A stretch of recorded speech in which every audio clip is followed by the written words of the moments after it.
वंदे मातरम। स्वागत है आपका आज के वीडियो में। और आज हम बात करेंगे संख्या रेखा पर कितनी संख्याएं होती है ये आपको बताना है। आप अगर बताते हैं, आपको पता है तो सही है, लेकिन इसमें भी एक बहुत इंटरेस्टिंग चीज मैं आपको बताने वाला हूं, वो देखिए आप क्या है। हम दोनों ही बातें यहां पर करेंगे। ये हम ले लेते हैं एक संख्या रेखा। एक रेखा है, इसको संख्या रेखा क्यों बोलते हैं? क्योंकि इस पर हम संख्याएं ड्रॉ करते हैं। ये बिल्कुल बीच का बिंदु हमने ले लिया, शून्य है, जीरो। जीरो बिल्कुल बीच का बिंदु है। बीच का बिंदु क्यों है? क्योंकि हम जानते हैं जीरो के दाईं साइड में, दाईं तरफ यानी राइट साइड में धनात्मक संख्याएं होती है। पहले 1, फिर 2, फिर 3, फिर 4, फिर 5 और फिर चलते जाओ। ये तीर का निशान क्या कह रहा है? चलते जाओ। कहां तक चलते जाओ? अजी निकल जाओ अपने इस रूम से बाहर, राजस्थान से बाहर, इंडिया से बाहर, वर्ल्ड से बाहर, पृथ्वी के चक्कर लगाते रहो या अंतरिक्ष में घूम लो, कहीं भी चले जाओ। ये संख्याएं कभी खत्म नहीं होती है। ये संख्याएं आती जाती है, आती जाती है, आती जाती है, आती जाती है, अनंत तक। क्यों कहते हैं? जिसका कोई अंत नहीं वही अनंत है, इसलिए कहते हैं वह अनंत तक जाती है, वरना तो ये खत्म ही नहीं होती है संख्याएं। क्योंकि एक संख्या अगर आपको दे दी जाए 595 और कहा जाए इससे बड़ी संख्या बताओ, तो ये लीजिए हम एक जोड़ते हैं, इससे बड़ी संख्या प्राप्त कर लेंगे। 596 इससे बड़ी प्लस 1। अब आपको कोई कह दे बड़ी से बड़ी, बड़ी से बड़ी, बड़ी से बड़ी संख्या बताओ, तो क्या बता सकते हैं? जी नहीं, हम उस बड़ी से बड़ी संख्या को नहीं बता सकते। क्योंकि जितनी भी बड़ी संख्या हमको बताई जाए, कुछ भी बता दिया जाए, हम उसमें +1 कर देंगे तो उससे बड़ी संख्या हमको मिल जाती है ना। चलिए हम चलते हैं अपने ही टॉपिक पर और अब देखते हैं जीरो के इस तरफ होती है ऋणात्मक संख्याएं, होती है कि नहीं होती है। ये बात आप बहुत अच्छे तरीके से जानते हैं। और ये भी कहां तक चलती जाती है? कहां तक? कहां तक? जितनी धनात्मक संख्याएं होती है उतनी की उतनी ऋणात्मक संख्याएं भी होती है। क्लियर? जितनी धनात्मक संख्याएं होती है उतनी ही संख्या में ऋणात्मक संख्याएं भी होती है। ये तो बात हुई एक संख्या रेखा पर संख्याओं की। अब हम इसके अंदर चलते हैं। अंदर कहां चलते हैं? आप मुझे बताइए, इन संख्याओं के बीच में ये जो जगह है, सब संख्याओं के बीच में जगह, क्या यहां पर भी कोई संख्याएं होती है? होती है? हाँ होती है। तो फिर बताइए मुझे क्या होती है? अच्छा, इन दोनों के बिल्कुल बीच की संख्या क्या होती है? आधा होता है कि नहीं होता है? यानी भिन्न वाली परिमेय संख्याएं इन संख्याओं के बीच में होती है। क्लियर है? होती है, बिल्कुल। अब मैं आपको जो इंटरेस्टिंग बात बताना चाहता हूं वो ये है कि मुझे ये बताइए कि इस संख्या रेखा पर कुल कितनी संख्याएं हुई। आपने अभी देखा कि ये जीरो बिल्कुल बीच वाली संख्या है, क्योंकि जितनी धनात्मक संख्याएं होती है उतनी की उतनी ऋणात्मक संख्याएं होती है। इसलिए सबके बीच में कौन बैठा है? जीरो। इसलिए जीरो जहां पर भी इस संख्या रेखा पर होगा वो इस संख्या रेखा का मिड पॉइंट होगा। क्लियर? मिड पॉइंट होगा। अब हम बात कर रहे हैं कि इन दो के बीच में कितनी संख्याएं होती है। जीरो और 1 के बीच में कितनी संख्या होगी? चलिए हम देखते हैं। हम जानते हैं कि एक संख्या रेखा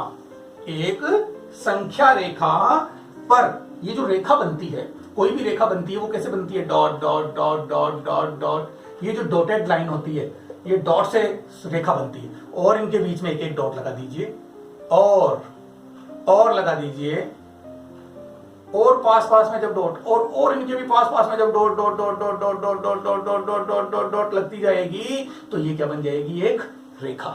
यानी इस संख्या रेखा पर बहुत सारी डॉट हैं, बहुत सारे बिंदु हैं। क्लियर? अब हम देखते हैं कि ये रहा हमारा जीरो और ये ले लिया हमने 1।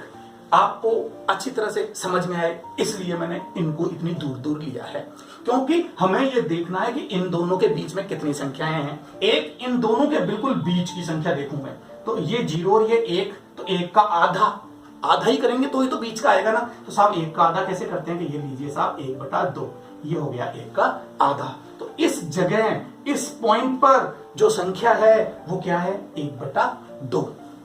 अब हम क्या करते हैं कि इस जीरो और इस 1/2 का फिर से आधा कर देते हैं। इनका आधा मतलब मिड पॉइंट, आधा मतलब इनका जो मिड पॉइंट है, बिल्कुल बीच वाला पॉइंट है, वो हो गया आधा।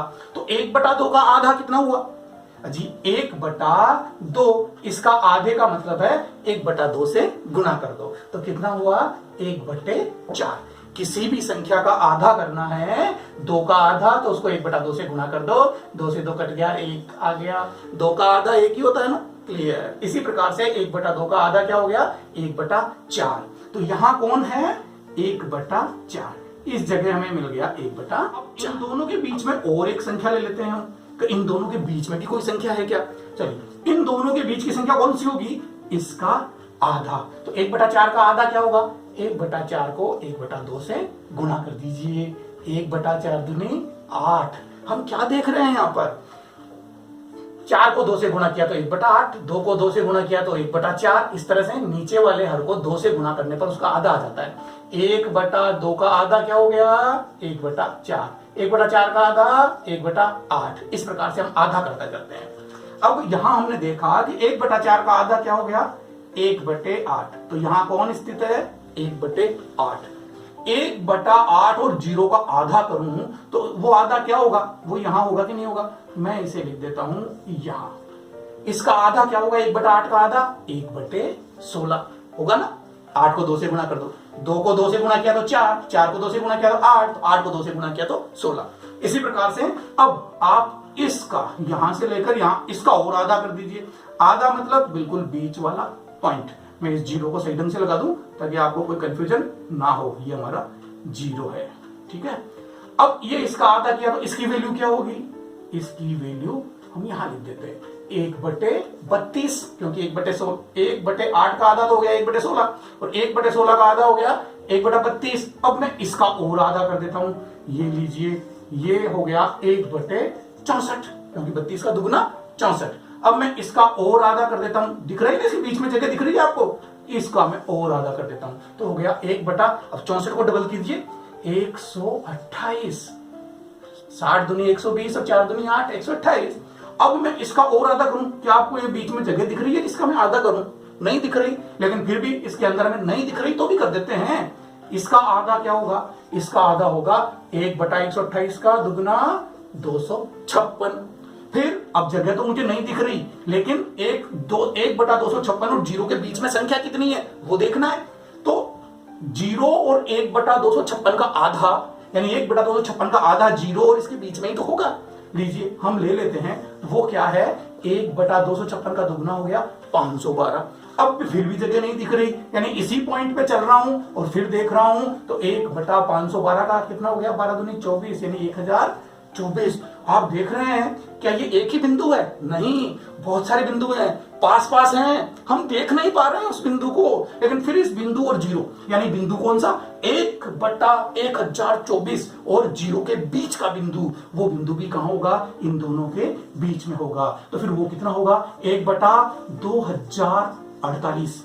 अब क्या इन दोनों के बीच में भी कोई बिंदु होगा, बिल्कुल होगा। इसको आप गुणा कर दीजिए 2 से, 1/2 और 2 4000, 48 दूनी बताइए 96। तो 1/4096। अब इसके और बीच का बिंदु बताइए क्या नहीं निकलेगा, निकलेगा। आप गुणा करते जाइए, निकलता जाएगा निकलता जाएगा निकलता जाएगा। मुझे तो आप ये बता दीजिए कि 0 और 1 के बीच में कितनी संख्याएं हैं, बताइए बताइए। आपने देखा इस एक जगह पर, इस एक बिंदु जितनी सी जगह पर संख्याओं की कोई सीमा नहीं है, और इसको आप गुणा करते जाइए 2 से, होता जाएगा होता जाएगा होता जाएगा होता जाएगा। और हम देखेंगे कि इस एक बिंदु जितनी सी जगह जो हमें नजर नहीं आ रही है उस पर कितनी संख्याएं हैं, अनंत संख्याएं हैं। कितनी है, अनंत, जिनका कोई अंत ही नहीं है, हम सोच नहीं सकते। तो आपने ये देखा इतनी सी जगह में जब अनंत संख्याएं हैं तो पूरी संख्या रेखा पर कितनी संख्याएं हैं, है ना। अच्छा प्रश्न आया कुछ समझ में, इसलिए ये हम नहीं कह सकते कि कितनी संख्याएं, यहां पर तो अनंत, अब अनंत का भी अनंत चल रहा है, देख लीजिए आपके सामने है। तो इस तरह से हम कहते हैं कि संख्या रेखा पर बहुत सारी संख्याएं हैं, बहुत सारी वास्तविक संख्याएं हैं जिनका कोई अंत ही नहीं है। हम बता ही नहीं सकते कि कितनी संख्याएं हैं। क्लियर, उम्मीद करता हूं आपको ये चीज पसंद आई होगी, समझ में आई होगी। अगर ये समझ में आई है तो आप इसे अपने दोस्तों को भी बताइए। बाय, मिलते हैं नेक्स्ट वीडियो में।